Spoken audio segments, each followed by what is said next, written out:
What if I told you Judo isn't really about fighting? What if I told you the real secret behind Judo is physics? Not strength, not size, not intimidation. Physics. The same laws that govern gravity, leverage, and momentum allow a smaller person to throw someone much bigger, cleanly, decisively, sometimes almost effortlessly. Once you understand that, Judo stops looking like a fight and starts looking like applied science. Judo was built around a simple but profound idea: maximum efficiency with minimum effort. Instead of relying on brute strength, Judo teaches you how to use leverage, balance disruption, and momentum to control another human body. When those principles are applied correctly, even a smaller athlete can create enormous mechanical advantage over a larger opponent. In other words, Judo turns physics into power. Most people believe martial arts and fighting in general are mostly about strength. The assumption is simple: the stronger person wins. And in many sports, strength certainly helps. But Judo challenges that assumption. If strength alone determined outcomes, the strongest athlete would win every match. But when you watch high-level Judo, you see something very different. You see smaller athletes throwing bigger opponents. You see explosive throws that look almost effortless. You see people losing balance in ways that seem almost inevitable. That's because Judo isn't primarily about overpowering the opponent. It's about controlling structure, timing, and mechanical advantage. Once those variables are manipulated correctly, the opponent's own body becomes the force that defeats them. Several physics principles make this possible.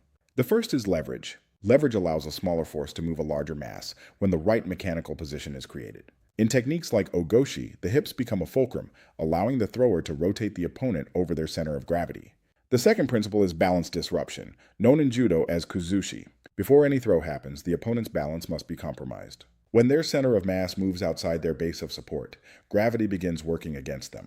What if I told you Judo isn't really about fighting?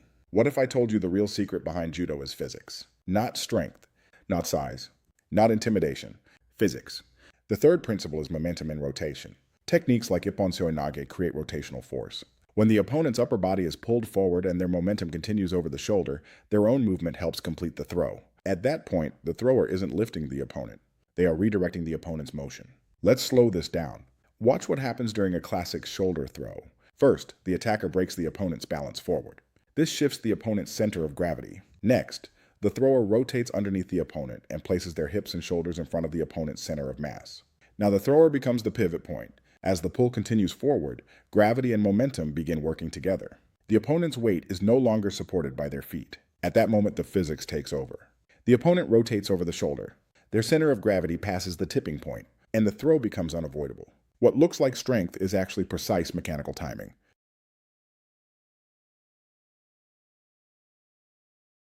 This is what makes Judo extraordinary. It turns a practitioner into a human lever system, not through brute force, but through the intelligent application of balance, leverage, and momentum. When those principles are understood, Judo allows anyone regardless of size to generate powerful results. If you want to learn how to control the most important phase of every Judo match, the grip exchange, visit www.gripfighting.com. There you'll find systems that teach you how to dominate the grips, control the exchange, and create the attacks before your opponent even knows what's happening. Go to www.gripfighting.com and start building the foundation that makes everything in Judo work.